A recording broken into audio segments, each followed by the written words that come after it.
내년 상반기에는 전 세계 경제가 침체다. 그래서 저는 인플레는 올 연말 내년 갈수록 많이 떨어지리라고 보고 있고요.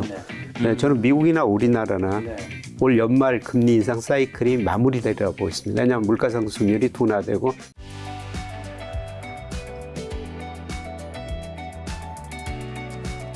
자, 이번 경기 관련해서 경기 침체 가능성에 대해서 교수님한테 여쭤보려고 하는데 JP 모건 체이스의 그 다이먼 회장님이 말씀해 주신 경고를 가지고 교수님의 의견이 좀 궁금한 건데, 첫 번째가 미국이 내년 봄 또는 여름까지 경기 침체에 빠질 가능성이 있다. 유럽은 이미 경기 침체에 빠져 있고 내년 중반까지 미국과 세계 경제가 모두 침체에 빠질 가능성이 높다. 그리고 침체의 정도가 완만할 것이라고 확신할 수 없다. 어떻게 공감하시나요? 미국 경제는 계속 침체에 빠질 것이다.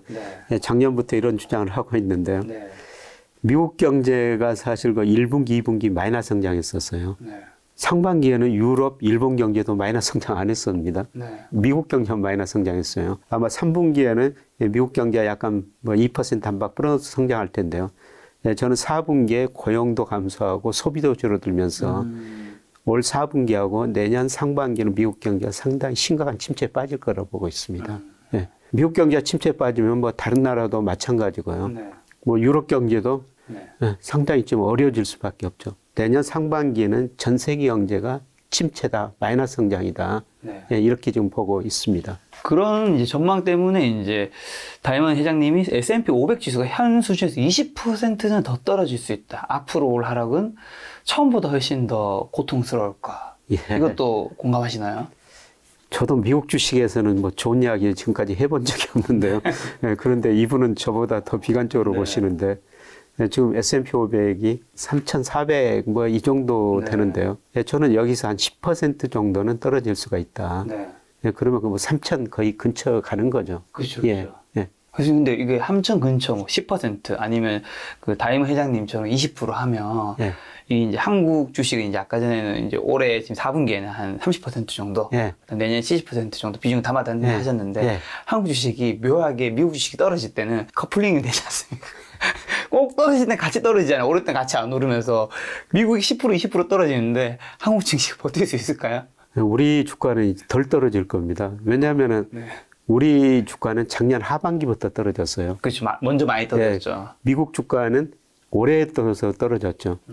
네, 그리고 제가 아까 우리 코스피는 뭐 여러 가지 경제 변수에서 뭐 20, 30% 저평가됐다. 네, 그런데 미국 주가는 법비 지수, 뭐 산업 생산 고용, 뭐 소매 판매 이런 경제 지표를 보면요, 아직도 저평가 영역이 안 들어섰습니다. 미국 주가는 더 떨어져야 된다는 겁니다. 앞으로 더? 예, 뭐 20%는 좀 과다하게 보이고요. 저는 앞으로 뭐 10% 정도는 더 떨어질 수 있다. 그 미국 주가가 떨어지면 우리 주가도 못 오르기는 못 오르는데요. 상대적으로 덜 떨어질 거라는 겁니다. 예, 예. 이미 미리서 저평가 영역이 많이 들어섰으니까요. 다이먼 회장님 앞으로 주목해야 할 경제 요인으로 첫 번째가 천정부지로 치솟고 있는 인플레이션 영향, 두 번째가 예상보다 높은 금리 인상, 세 번째가 알려지지 않은 긴축 효과, 네 번째가 러시아 우크라이나 침공 얘기하셨는데 교수님께서는 이 네 가지 중에서 어떤 게 좀 더? 저는 인플레는 이미 꺾이고 있다고 보고 있거든요. 네. 속도가 문제죠. 네, 그런데 저는 주식시장이 참 똑똑하다고 생각하는데요. 네. 미국이나 우리나라나 주가가 소비자 물가 상승률에 미국은 8개월 선행하고 우리는 12개월 선행하거든요. 근데 지금 미국 주가랑 우리 주가는 급락했지 않습니까? 이거는 뭐냐면은 경기가 내년 상반기에 심각한 침체에 빠지고 수요가 위축되면서 물가 상승이 많이 낮아질 거라는 겁니다. 그래서 저는 인플레는 올 연말 내년 갈수록 많이 떨어지리라고 보고 있고요. 네, 특히 우리 소비자 물가는 저는 연말에 4%대 진입하리라고 보고 있고요. 상반기는 3%대, 내년 하반기는 2%대 들어가리라고 보고 있어요. 네, 그만큼 수요가 위축된다는 것이죠. 그러면 이제 금리는 못 올리죠. 네, 저는 미국이나 우리나라나 올 연말 금리 인상 사이클이 마무리되리라고 보고 있습니다. 왜냐하면 물가 상승률이 둔화되고 경기는 침체에 빠지고요. 네, 그래서 미리서 그 시장 금리, 특히 그 장기 금리, 우리나라 미국의 10년 국채 수익률이 저는 거의 정점물에 와 있다고 보고 있거든요. 시장 금리가 먼저 떨어질 것이다. 이렇게 보고 있고요. 그 다음에 처음에 말씀드렸습니다. 이런 상황에서도 계속 그 연준이나 우리 중앙은행, 한국은행이 금리를 인상하니까 결국은 내년 소비, 보통 6개월 정도 시차를 두고 소비 투자에 영향을 많이 주거든요. 내년 상반기에는 심각한 지금 금리 인상이 소비 투자 이축으로 나타날 것이다. 긴축 효과가 이거는 뭐 다이먼 회장하고 이야기 같이 할 수가 있고요. 예, 그다음에 러시아 우크라이나 전쟁은 네. 사실 어떤 식으로 전개될지 예, 제가 잘 모르겠습니다만은 네. 뭐 지금 상황에서는 러시아가 지금 좀 불리하게 돼가고 있지 않습니까? 예, 그래서 일부가 전술핵도 사용한다. 맞아. 예, 이런 이야기까지 하더라고요. 나오고 있죠. 예, 그런데 제가 얼마 전에 저도 이 분야에서는 몰라가지고 한번 전문가 견해를 들어봤었어요. 네. 러시아가 전술핵 사용할 가능성이 있습니까? 있다고 그 전문가 대답합니다. 그럼 미국이 어떻게 대응하겠습니까? 가만 안 있을 수 없는 거 아닌가요? 미국은 핵 사용 못 한대요. 러시아는 썼는데. 예.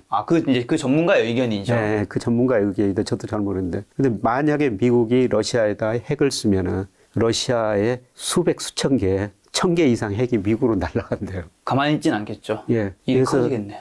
오히려 미국은 러시아가 핵을 사용했다. 예, 그런데 지금 미국이 러시아 제재하고 있는데 러시아 제재를 따른 나라가 별로 없어요. 지금 유럽 몇 개 국가죠. 일본 정도. 네. 인도, 브라질, 네. 뭐 이런 G20 뭐 속하는 나라들 지켜만 보고 있거든요. 네, 그런데 러시아가 핵을 사용하면은 네. 그 전문가 견해인데요.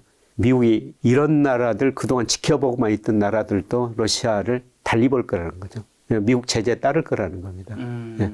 그래서 핵을 사용하기보다는 러시아를 오히려 더 소위 그 시장 말로 왕따를 더 시켜버린다. 뭐 그런 전략이라고 그러는데요. 하여튼 그 러시아 우크라이나 전쟁은 제가 어떤 식으로 전개될지는 네. 잘 모르겠고요. 뭐 이에 참 지정학적 리스크 많죠. 중국이 대만 공격, 북한이 또 핵실험한다고 그러지 않습니까? 네. 이런 거 리스크는 많아요. 네. 근데 이런 예생적인 사건이 있으면 환율도 일시적으로 뭐 폭등 주가도 다시 한번 급락할 수가 있는데요. 뭐 이게 뭐 세계 대전까지 가면은 뭐 전망 의미가 있겠습니까? 그렇죠. 그의 경우라면은 단기 충격이라는 겁니다. 제가 보기에는. 지금 제이미 다이밍 그 회장님 말한 것처럼 교수님도 경기 침체는 내년에 온다고 보시는. 예, 그렇습니다. 입장이신데 그러면 내년 경기 침체 대비책으로 좀 우리가 그러면 지금 뭘 좀 준비해야 될까요? 안전한 자산처. 요즘 이런 거 좀 많은 분들이 찾으셔서 은행으로 찾아가신 것 같은데. 예. 은행 예금을 또 추천하시는 것 같진 않아서 교수님이요. 예, 저는 뭐 은행 예금도 뭐 4, 5% 주니까. 네.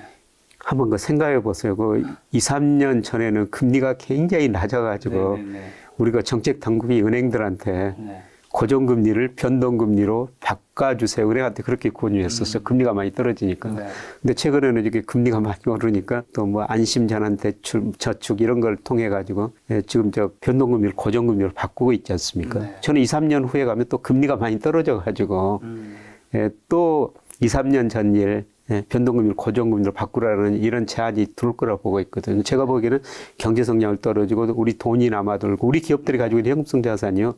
지난 9월 말에 현재 941조예요. 차별화는 지금 엄청난 많은 현금을 가지고 있습니다. 그리고 기업들이 돈을 안 갖다 쓰니까요. 은행들이 그 돈 가지고 채권 살 수밖에 없었거든요.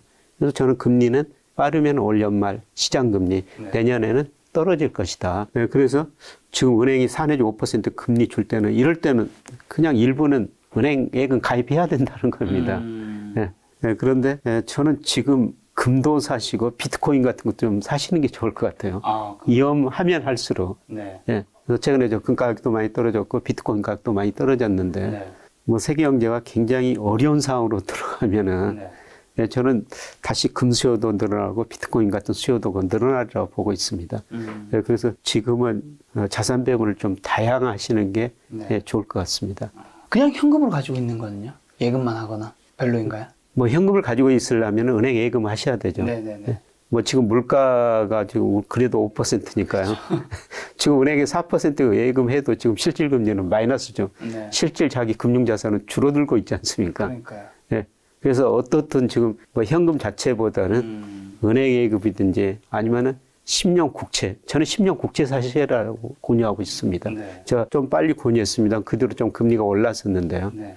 저는 뭐 지금 국채 사는 시기라고 보고 있거든요.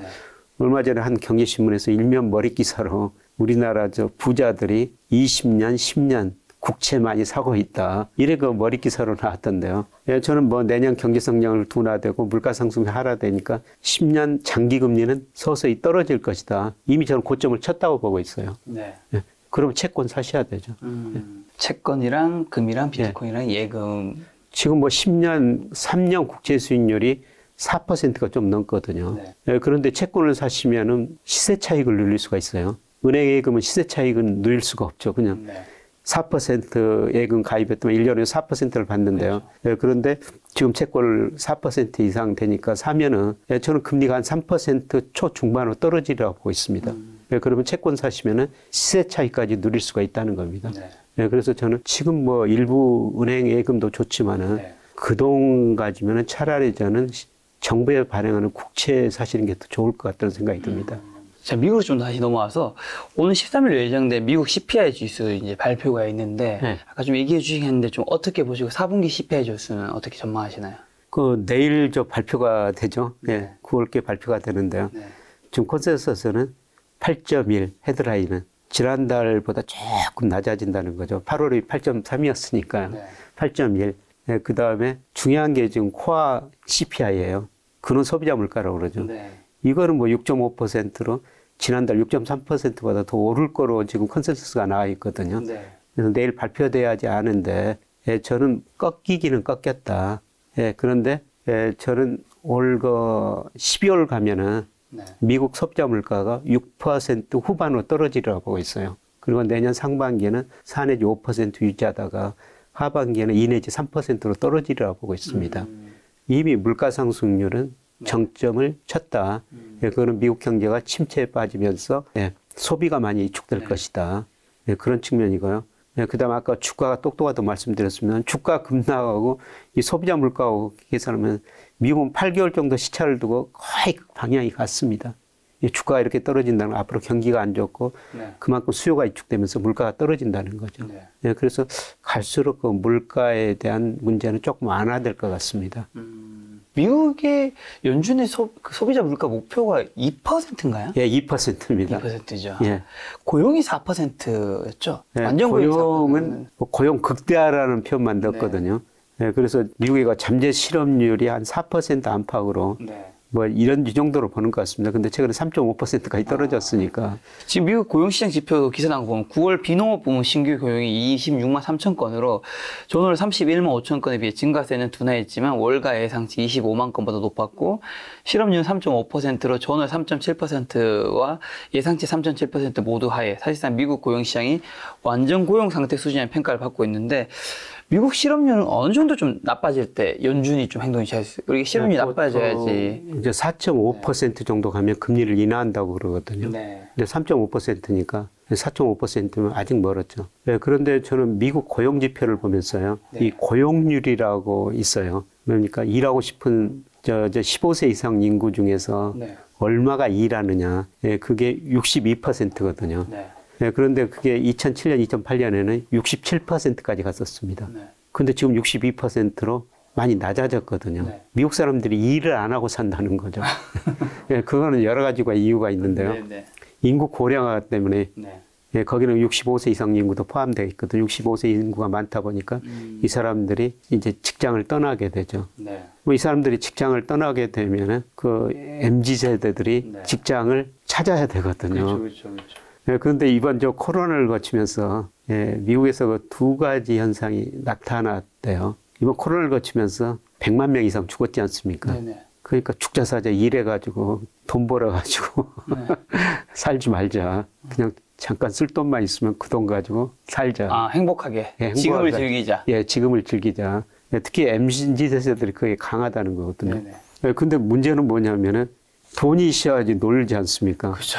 근데 쓸 돈이 줄어들고 있다는 거죠. 네. 예, 미국 가계 저축률 보니까요. 네. 장기 평균이 7%를 좀 넘거든요. 네. 예, 그리고 2000년 코로나 때문에 돈을 안 쓰다 보니까 월별로 20%가 넘었어요. 근데 올해 들어서 최근 통계 보니까 3.5%까지 떨어졌습니다.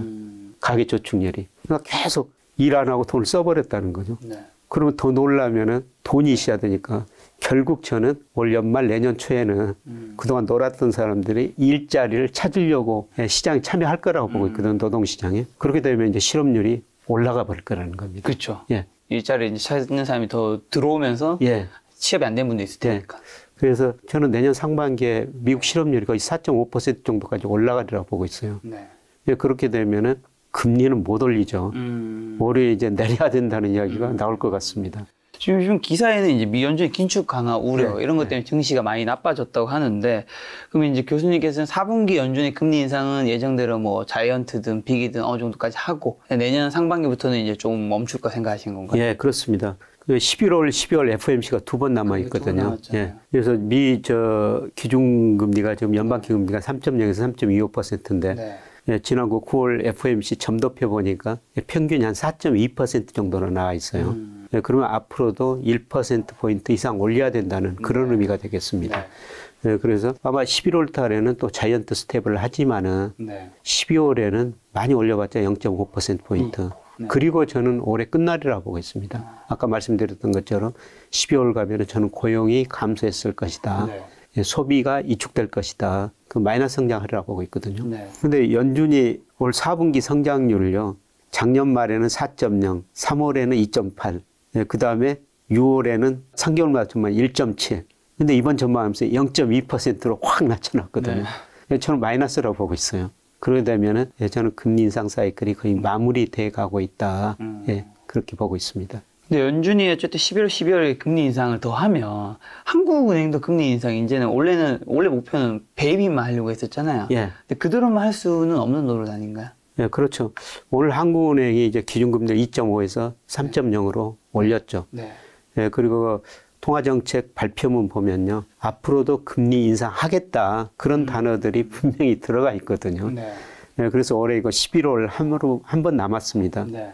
예, 그래서 11월에 0.5 인상하느냐, 0.25%포인트 인상하느냐, 그 정도는 남아있는데요. 일단 인상하는 건 거의 확정된. 예, 인상하는 거는 아마 저 11월까지는 물가가 한국은행이 원하는 만큼 안 떨어질 겁니다. 그 한 총재도 뭐 내년 1, 4분기까지는 물가가 뭐 5% 안팎일 것이다. 이렇게 보니까요. 한국은행도 물가 목표 2%니까 뭐 목표 목표가 훨씬 더 높은 수준이니까 아마 11월까지는 금리를 인상할 것 같습니다. 근데 0.5냐, 0.25냐. 저는 뭐 0.25라고 보고 있습니다.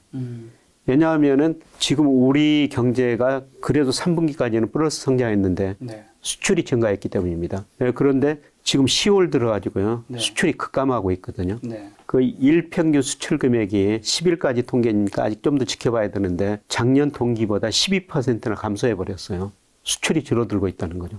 그러면 우리 경제 마이너스 성장할 수가 있다는 거죠. 예. 거기다 이제 가계부채가 높고 지금 주가 많이 떨어졌죠. 집값도 떨어지고 있죠. 소비가 늘어날 수밖에 없어요. 그리고 우리 기업들이 지금 941조 현금성 자산 가지고 있는 만큼 투자를 안 합니다. GDP를 구성하는 소비, 투자, 수출이 감소하면서요. 아마 4분기부터 마이너스 성장으로 돌아설 것 같습니다. 네, 그렇게 되면은 아마 한국은행도 11월에 0.25%포인트 올리고 그게 이번 금리 인상 사이클 3.25%가 되는데요. 네, 그게 마무리가 아닌가. 이렇게 내다보고 있습니다. 주식시장과 또 관련된 게 사실 금리 인상 뭐 이런 것도 있지만 사실 실적이 굉장히 중요하잖아요. 기업들의 3분기 실적 발표 어떻게 보시는지 여쭤보려고 하는데, 기사 따르면 팩트셋에 따르면 S&P 500 지수에 상장된 기업들의 분기 손익이 지난해 같은 기간보다 2.4% 증가하는데 그치의 전망이라면서 이는 2020년 3분기 마이너스 5.7% 이후 가장 낮은 상승률이라고 하더라고요. 저는 뭐 그것보다 더 낮으리라고 보고 있습니다. 네, 저도 뭐 증권사 리서치 센터에 있었습니다만, 뭐 경제 전망이나 이코노미스트나 애널리스트나 후행하거든요. 항상 주가가 떨어지면요. 뭐 좀 목표 주가도 낮추고 영업이익 증가율도 낮추거든요. 네, 그런데 지금 계속 낮추고 있는데 미국 애널리스트 아직까지도 충분히 반영 못했다고 보고 있습니다.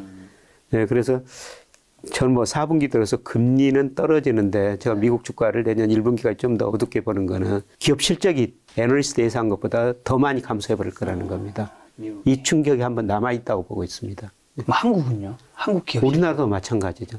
예. 그래서 제가 내년 1, 4분기까지는 주가가 그냥 박스권이다. 예, 그런 기업 실적 충격이 나왔을 때 한 번 더 떨어질 수가 있는데 예, 그래서 내년 1, 4분기에 70% 주식을 사자.